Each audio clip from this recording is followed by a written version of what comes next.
On the edge of the great Kalahari Desert in northern Botswana lie some of the world's most remote and beautiful wilderness areas. Places like the Chobe and Moremi National Parks, where short summers are wet and productive, but winters are long, dry, and brutal. The summer is ending now, and the days begin to shorten as the dry season approaches. No more rain will fall for the next 9 months, and every sunset will bring to a close another day of withering, desiccating heat, and herald a coming night of biting cold. For the animals of this vast network of plains and forest, this is the cruelest time of year, when vigilance and adaptability will determine who makes it through Africa's most savage season.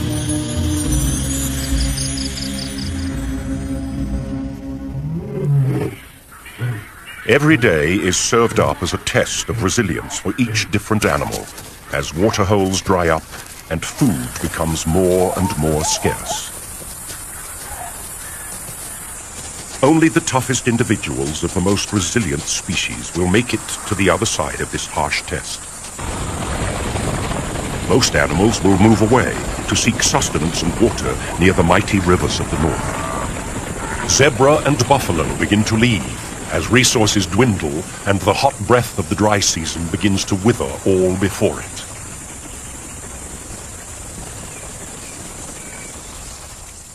Other animals follow, but along the edges of the plain in the transition area between grassland and forest, known as the ecotone, one of Africa's most successful survivors remains to tough it out: the graceful and resourceful impala.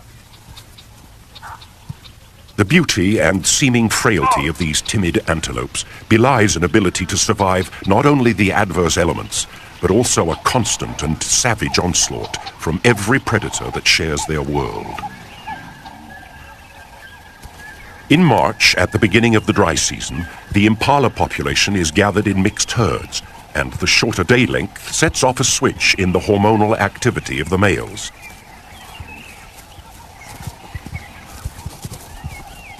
They begin to respond to the ageless pressure of nature that drives species to procreate and become increasingly intolerant of one another in herds and at gathering places. Aggression is on the increase, and behaviors such as ground horning indicate a readiness among the mature males to do battle with each other over territories and females. The shorter days mean longer, more dangerous nights for the impala. This is when they are at their most vulnerable to the legion of predators that hunt in the dark of the night.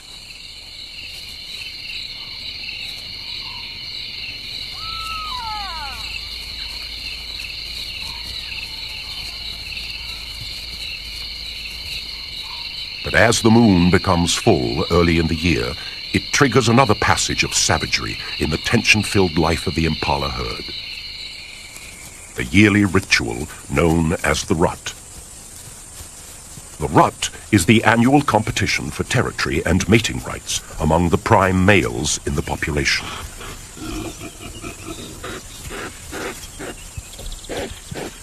The mature males are in peak condition at the start of the rut.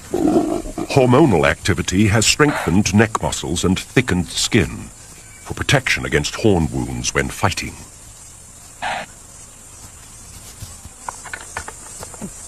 Fights at first are limited to bouts of light sparring and horn twisting. This allows males to size each other up without serious damage. But soon, along the edges of the plains and around the waterholes, fierce battles begin to break out.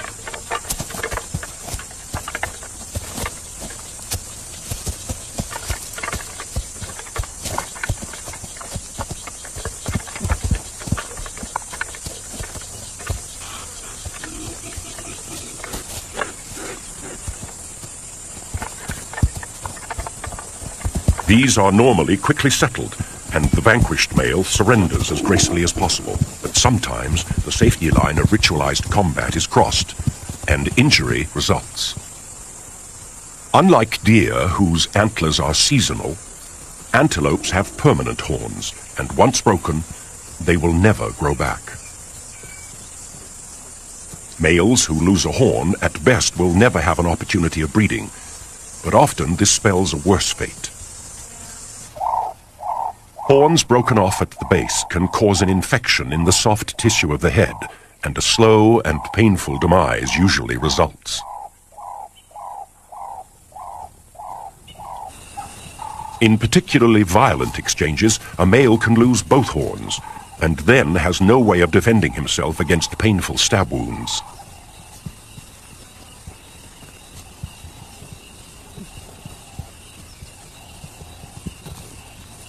Sometimes, even both horns cannot protect the unwary combatant from a cruel twist of fate. This male, ambushed from behind while engaged in combat, had a horn driven deep into his body cavity. A wound such as this is the end of the line, and death is not far off. The impala is the primary provider for higher levels of the food chain in southern Africa. The intact carcass of the wounded male provides an opportunity for scavengers to feast, rather than pick at the leftovers of other predators.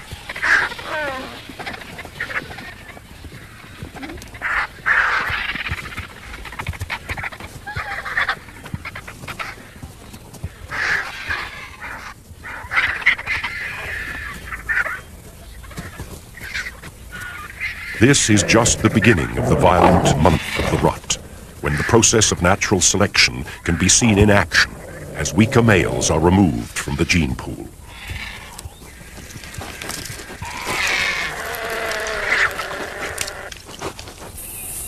For the surviving rams, the serious business of breeding goes on. Once a hierarchy has been established, the most dominant male stakes out the prime territory and begins to display ownership. He patrols his boundaries at a steady, measured gait, walking in a tall, proud posture, rather like a gunfighter of old.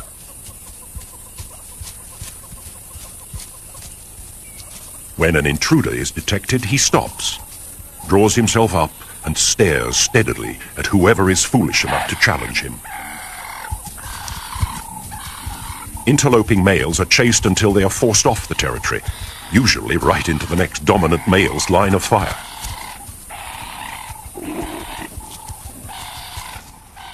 The rams at the top of the hierarchy hold sway over the prime territories with the best resources, such as food and the right mixture of cover and open land. This, in turn, attracts the most female herds. Now all the male has to do is keep them there. And that's where the real hard work begins. First, he weeds out the remaining immature rams who are chased away from their mothers for the first time. All the displaced youngsters and non-breeding males satisfy their herding instincts by forming bachelor groups that live on the fringes of society. They need the security of numbers for predator detection, but antagonism remains high. For the youngsters, this is like a training camp where they learn sparring skills for future serious bouts. The most dominant males give off a strong scent from glands in their foreheads. Weaker males sniffing this scent detect the higher hormonal levels and back down from challenges, a mechanism that regulates aggression.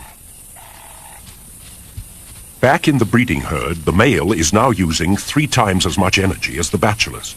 He has to keep his females from leaving his turf.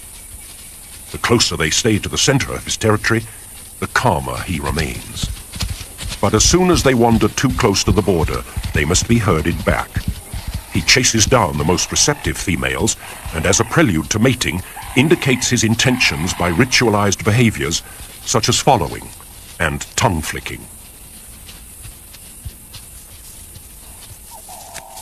In between mating, he has his boundaries to keep, and marks his territory by rubbing a secretion from his forehead glands on surrounding vegetation.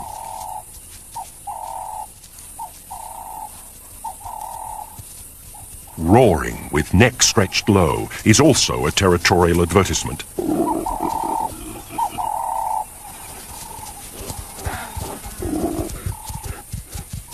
The dominant male of the herd is now being stretched to his limits. Not only must he mate as often as he can, and repel sneak raids from amorous males in the surrounding bachelor herds, but he has to herd his females all day long.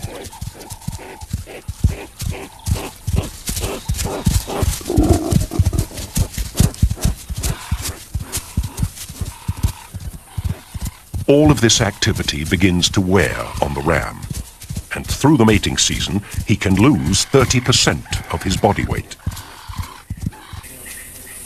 He also loses the edge that is the impala's only line between survival and disaster.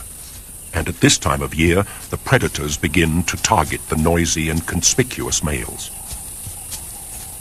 A female cheetah, with almost full-grown cubs, has part of her territory in the impala herd's area. Attracted by the sounds of the rutting rams, she moves towards the edge of the plains under the watchful eye of some giraffe.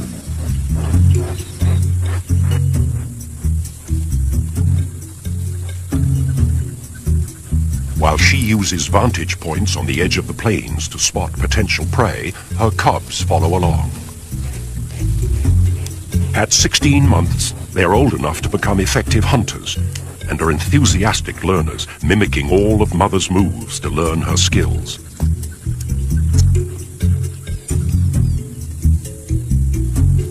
She uses a dead tree to detect the herd's position and quickly moves off to begin the stalk. The calf still has to learn that climbing is not something that cheetahs are particularly good at. Approaching the impala, the cheetah's eye is honed to detect the slightest sign of fatigue and weakness in any member of the herd. An opportunity at an exhausted and preoccupied male is difficult to resist.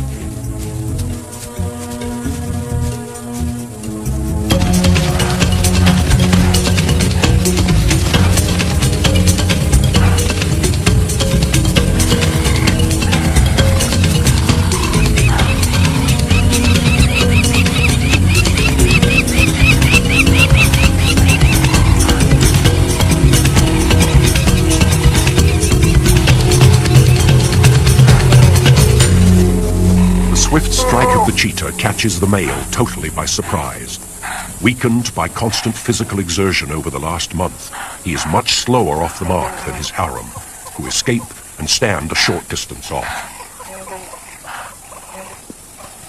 Cheetah rely on the speed of the chase to exhaust their prey, which they then quickly suffocate by cutting off air with a throat bite. A noisy kill out in the open like this is likely to draw unwanted attention. Many other predators are alert to opportunities at this time of the year, and the local pirates are no exception. A hyena clan has a den nearby with hungry young pups, and they are constantly on the lookout for easy meals.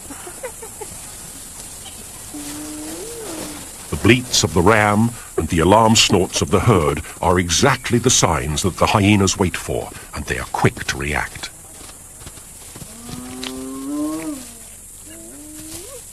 All three cheetah are no match for the brute strength of a hyena.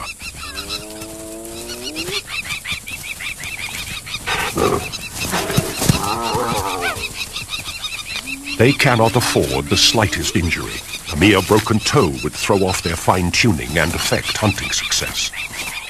So the family grudgingly backs down.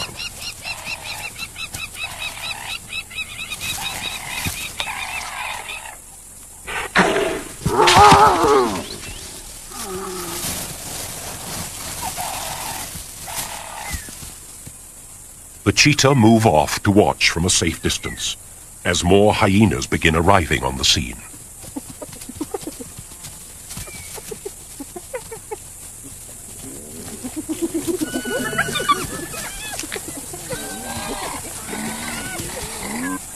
It's better to hunt again than to risk a brawl with nature's most ruthless gang members.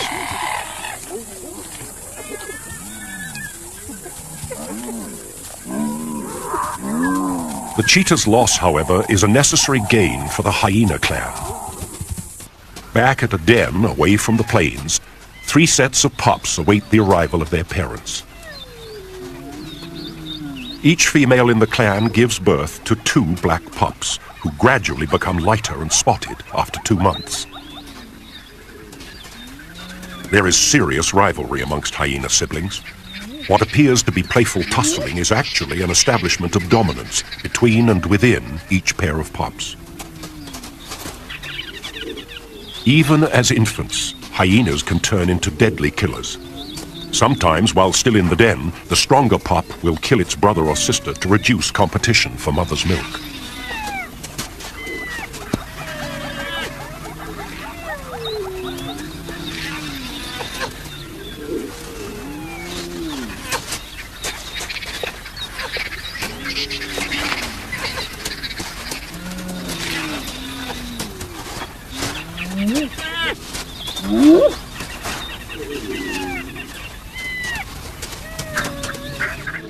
The dry season is now moving into its 3rd month, and things are getting tougher for the impala and many other species of the plains.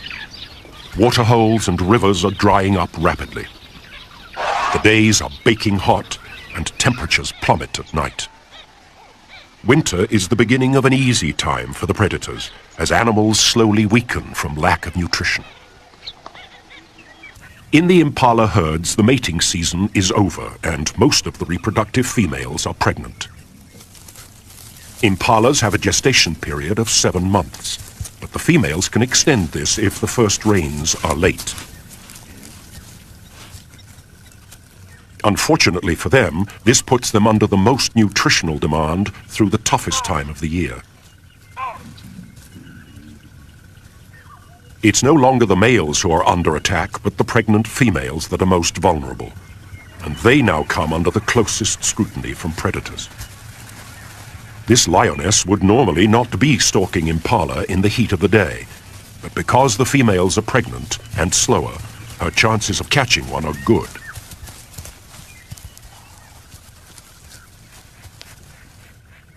A careful approach, freezing each time the herd looks her way, gets her within striking distance.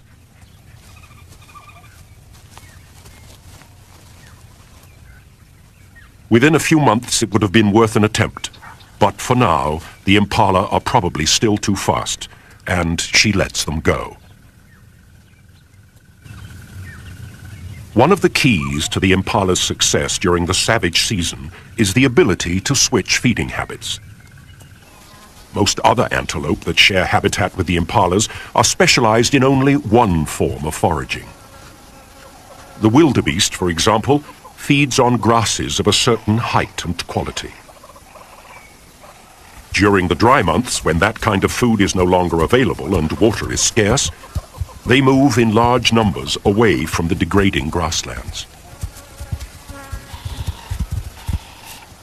Kudu also come under feeding pressure in the dry season, although they can survive without having to migrate. They are specialized leaf eaters, or browsers, and feed on bushes and trees on the edge of the plains.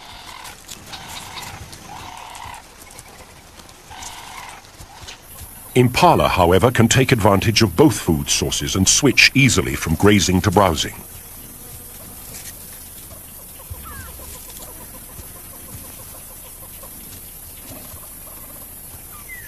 They have the ability to eat fallen leaves when outcompeted by other browsers, and can even resort to digging for underground chutes in dried-up waterholes.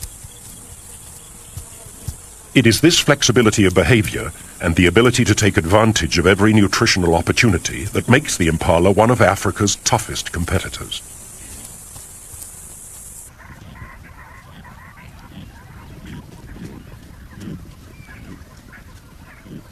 Deep into the dry months, some species of acacia tree come into full bloom, attracting the attention of troops of baboons. They climb to the top of the trees and feed on the nutritious shoots and nectar-filled flowers.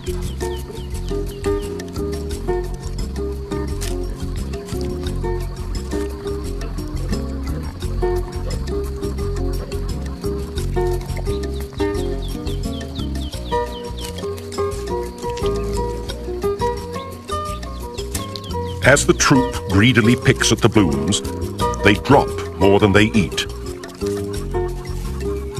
Impalas know this and once again are on hand to take advantage. They move in under the trees and help themselves to a great protein boost during this lean time.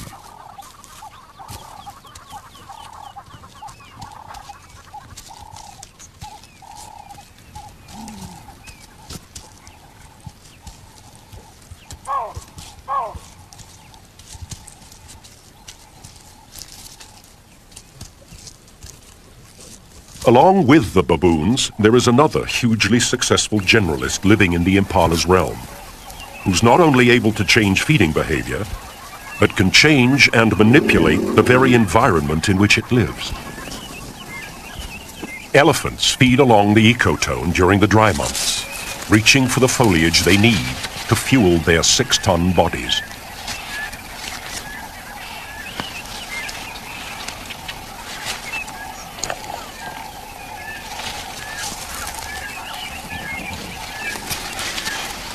They too will remain with the impalas and baboons, and the three species' lives will stay closely linked until the coming of the rains.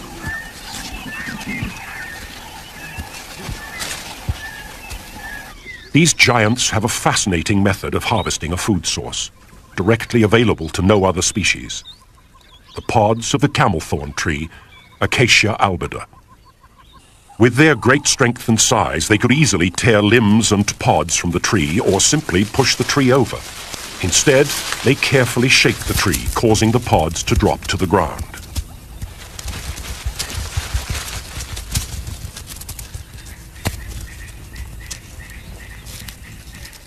They then use that ultimate feeding tool, the trunk, to deftly gather the rich morsels in a delicate grasp and pop them into a cavernous mouth.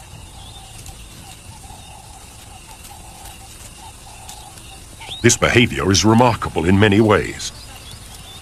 It benefits the elephant, who not only gets a rich meal, but seems to understand that by leaving the tree standing, there's a guarantee of other harvests of pods for years to come. It also benefits other inhabitants of the ecotone, and once again, the first to move in are the impala. Their teeth and jaws are not at all suited to chewing and swallowing pods, but again their adaptability affords them a protein-rich meal.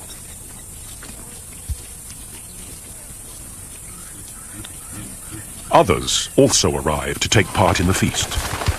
The elephant and impala dislodge seeds, blooms, and insects in their feeding, and birds like red-billed quilias and tiny blue waxbills take advantage.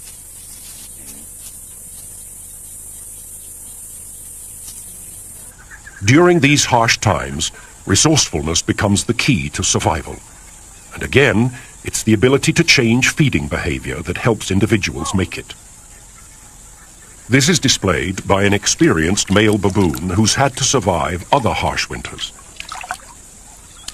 It seems he's learned that the river, before it dries up completely, holds some underwater secrets. Crocodiles keep baboons from going anywhere near the water under normal circumstances. But these are desperate times.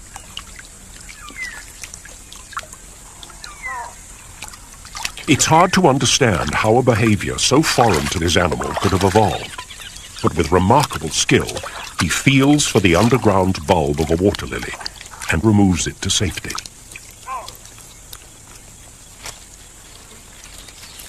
This truly amazing new behavior seems to leave the wise old fella totally unmoved. With great dexterity, he peels and eats the succulent shoots before tearing into the food-packed storage organ of the plant.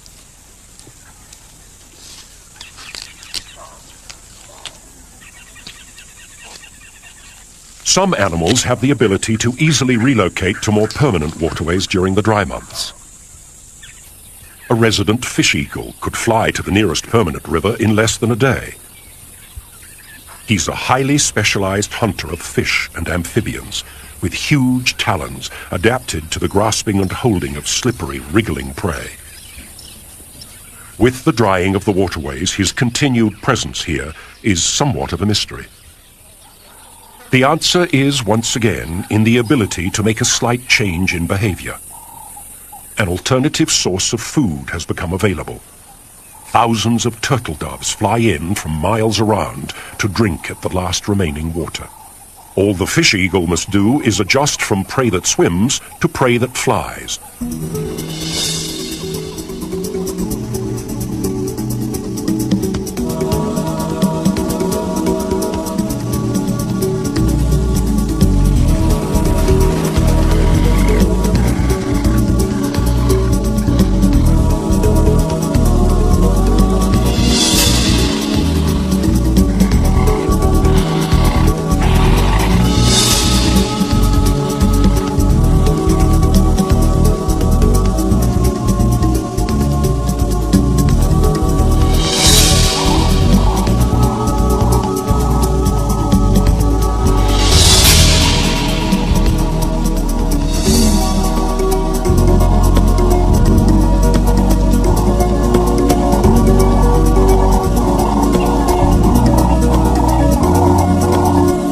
This magnificent predator, so linked with the waterways of Africa, will have a winter of plenty, with no competition in this strange, dry land. Not only is predation on the increase, but the impalas are having a tougher time at the waterholes. Predators often take up residence in the dry season to ambush prey. If a pride of lions decide to take a siesta at the water's edge, the impala will have to wait. The dry winds of winter and the furnace-like days of early spring conspire to drain the earth of all its precious moisture. At waterholes in the area, the concentrations of elephants leave devastated vegetation for miles around. The impalas have to move long distances from feeding grounds to waterholes, exposing themselves to attack. When they arrive, they are usually again forced to wait, as they are outcompeted by the bigger and stronger animal. It seems things could not get tougher for the resident impala herds. But they do. Impala make up more than half of the diet of wild dogs, and with uncanny timing, this pack is moving into the area to find a den for the arrival of new pups. The dogs usually set up home in a den abandoned by previous tenants such as porcupines or warthogs, and the first order of business is to expand and modify the tunnels.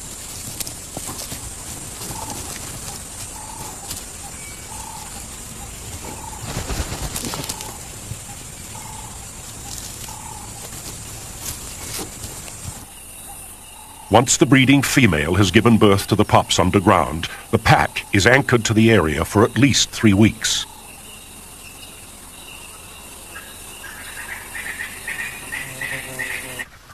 They set up territory in the area by scent marking at established marking spots around the edge of the plains.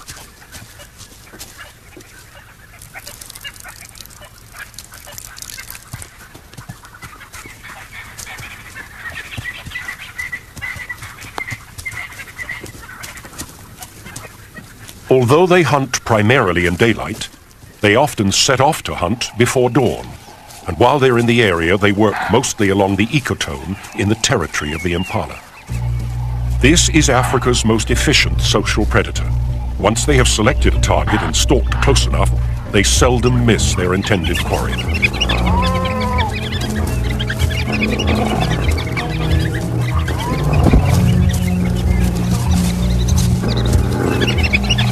Again, it is an exhausted male impala that is caught.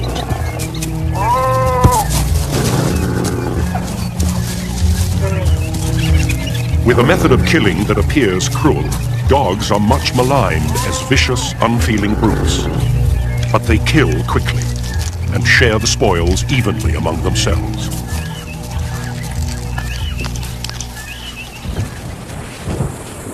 All the while at the waterholes, the situation becomes more and more serious. As thunderstorms threaten to break the desperate grip of the dry season, bull elephants line up patiently in a well-established hierarchy, waiting their turn to drink. This is an organized rotation of dominant individuals and small groups of allies, sometimes standing 50 deep, waiting hours for their turn at the meager, muddy pools.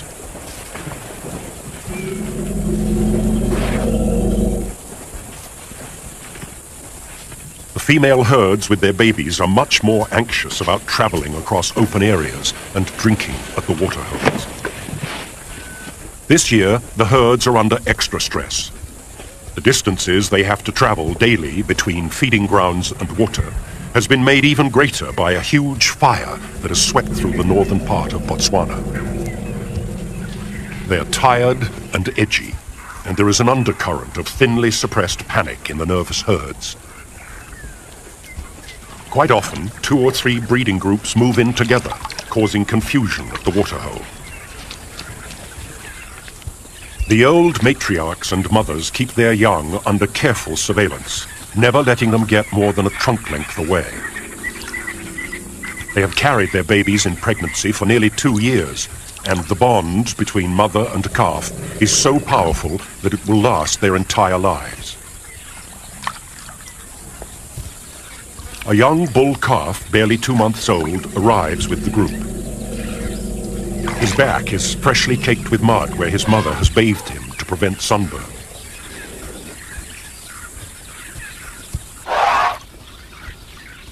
The herd spends time enjoying a drink and a splash before setting off again in the late afternoon.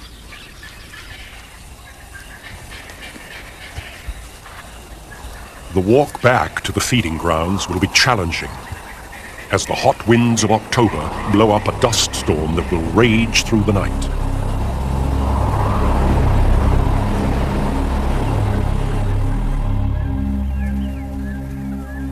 Early the next morning, it appears something has gone terribly wrong in the night.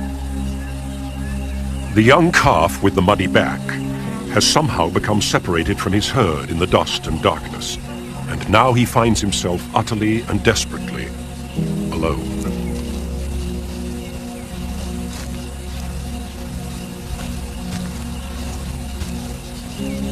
Elephants, with their deep social bonds, are known to adopt stranded orphans.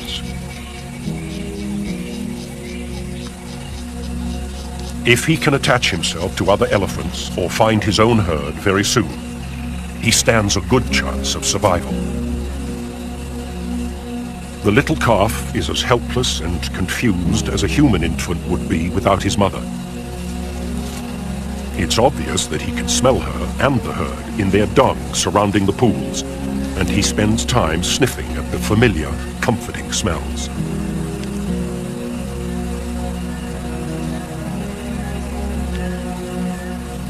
He also picks up the scent of elephants on the trees where they have rubbed themselves after mud bathing.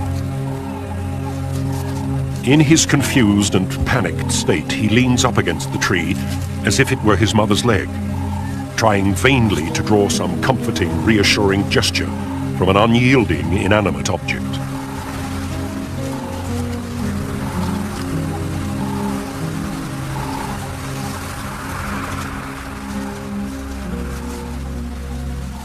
After his first hours alone, help arrives in the form of a few huge elephant bulls. His desperation for contact is obvious as he approaches the adults to greet them. With little more than a brief inspection, the bulls mysteriously ignore the little waif as they make their way to the waterhole.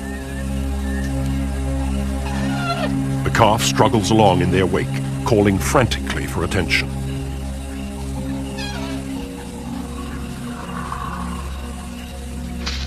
The calf is still totally dependent on milk.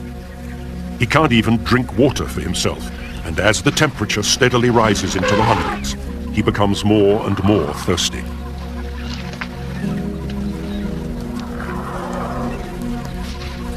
Without the bulk of his mother to protect him from the sun, dehydration begins to set in. Desperately thirsty, and now even more confused, he attempts to suckle from the bulls at the waterhole. At first, the adults ignore the pitiful advances of the youngster, But as he becomes more persistent, their indifference turns to anger. In the water, he is repeatedly kicked by one of the bulls. The blows from such a huge animal to the soft young head obviously stun and damage him.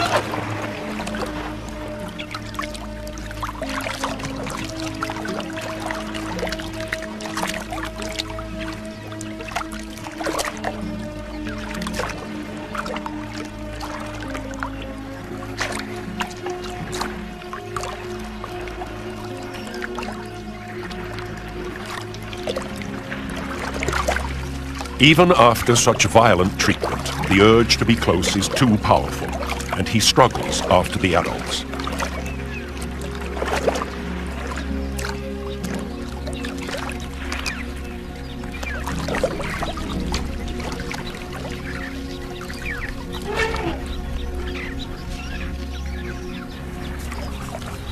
Like an abused child, he knows nothing else to do but follow and keep trying to make a friend.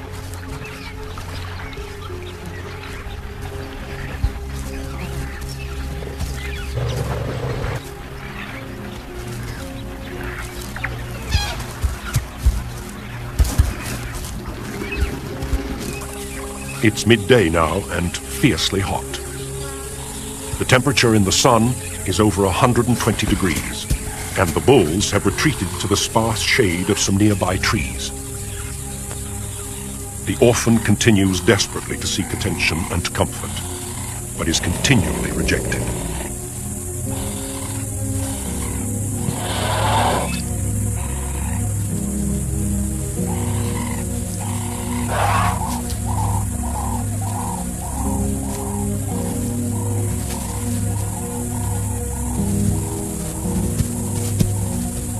His utter confusion and lack of understanding of what is happening to him is obvious. He spends the hottest part of the day dejectedly circling the herd in the baking sun.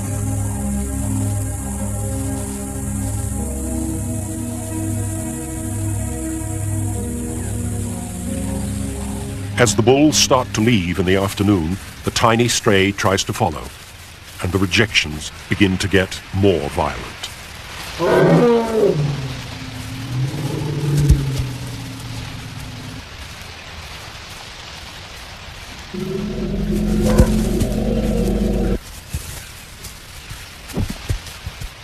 This aggressive behavior is highly unusual, considering the gentle and tender nature of elephant social life.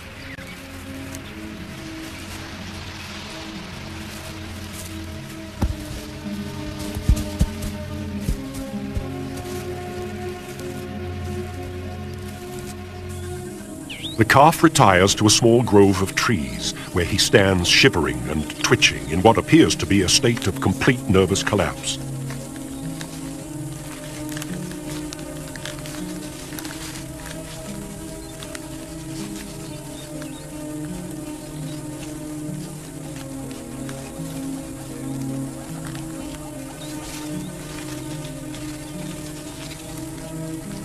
The resilience of this little beast, however, is remarkable, and his will to live drives him back out into the open.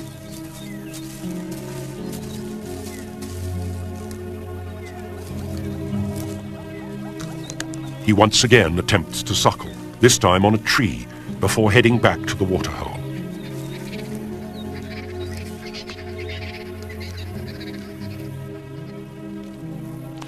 Having collapsed at the edge, he barely manages to drag himself into the mud.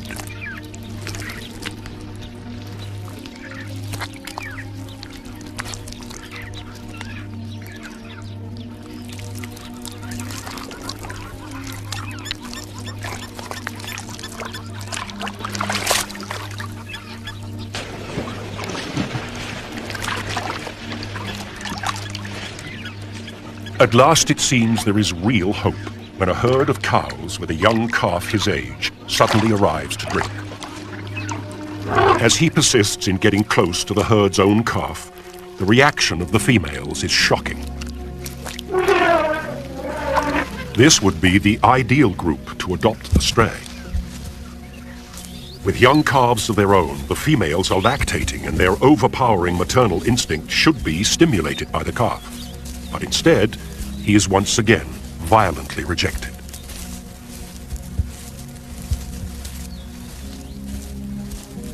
With remarkable tenacity, he keeps following.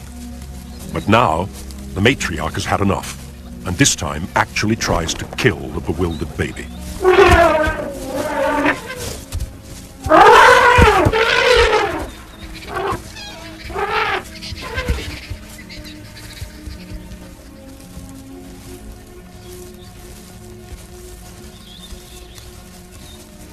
It's obvious that something is dramatically wrong. Is this violent reaction an indication of the stress the elephants are under? Can the females simply not afford the energy to adopt the youngster because this year's meager resources are barely enough to raise their own offspring? Is there something physically wrong with the baby that the other animals can sense and want to avoid?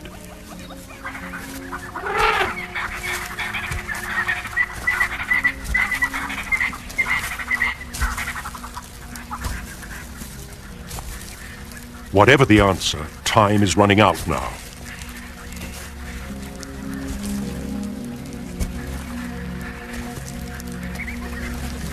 As the sun sets, the final act in this desperate tragedy of a day begins to unfold.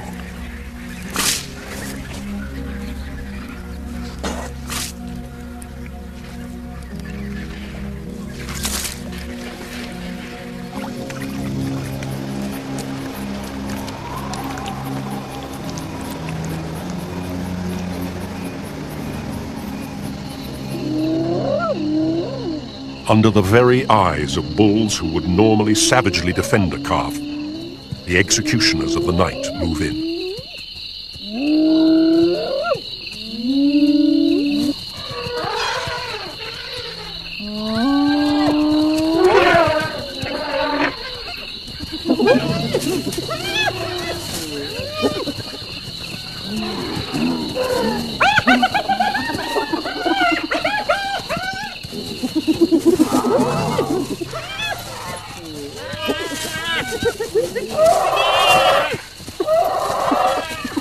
Although his death is violent and brutal, it is merciful at the same time. He will not have to endure another minute of the loneliness, bewilderment, and pain that was this terrible day.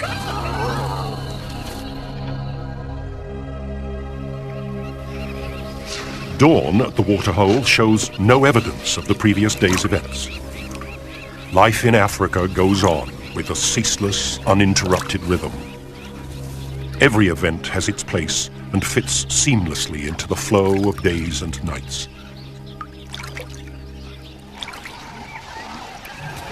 It's the beginning of November now. The impalas do not have long to hold on until the first rains. The pregnant females are in the most dangerous 2 weeks of their lives.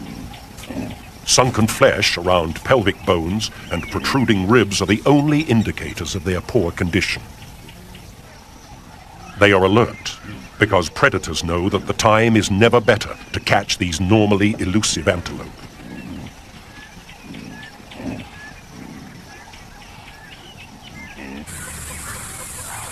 Still, the most dangerous time for them is the trip back to the plains.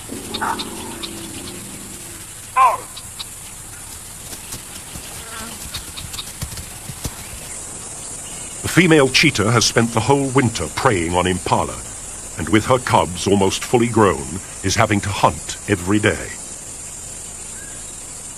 It is a good time to be a cheetah.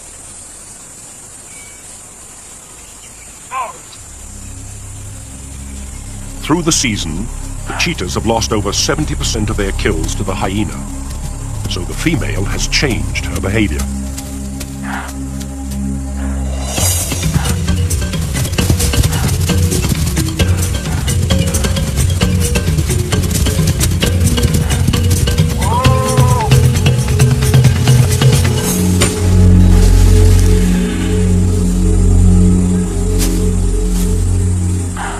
Few of her kills are far from cover now. Once she has caught this pregnant impala, she drags it, still alive, under some bushes.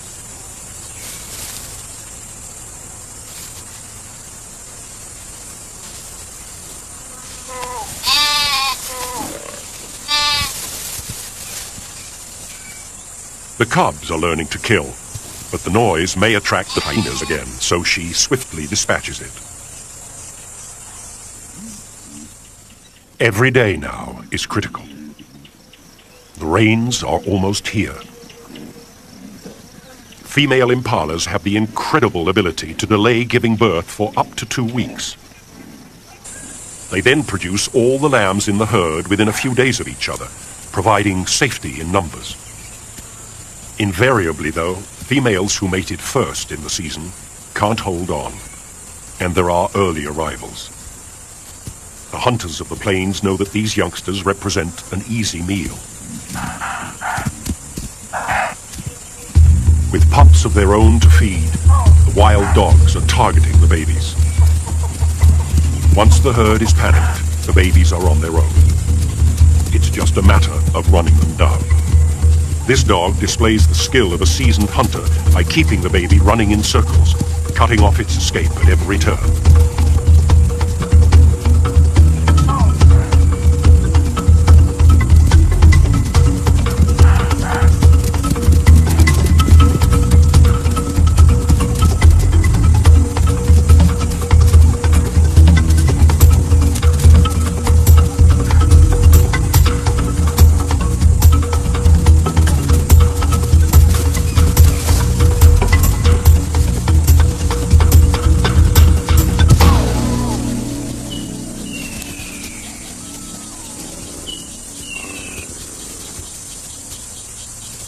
The pack will probably kill most of the early babies, but the herd is almost out of danger.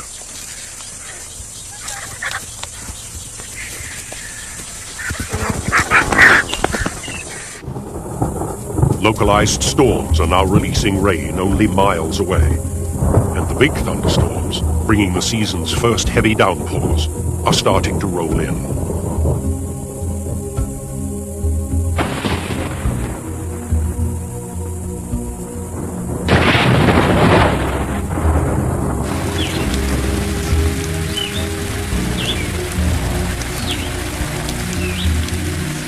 The rain very quickly brings a close to the seemingly incessant days of heat, dust, and death. The land is rejuvenated, springing to new life, and the impala give birth to a whole new generation. They will have 4 short months of plenty to build their strength before the beginning of the next savage season.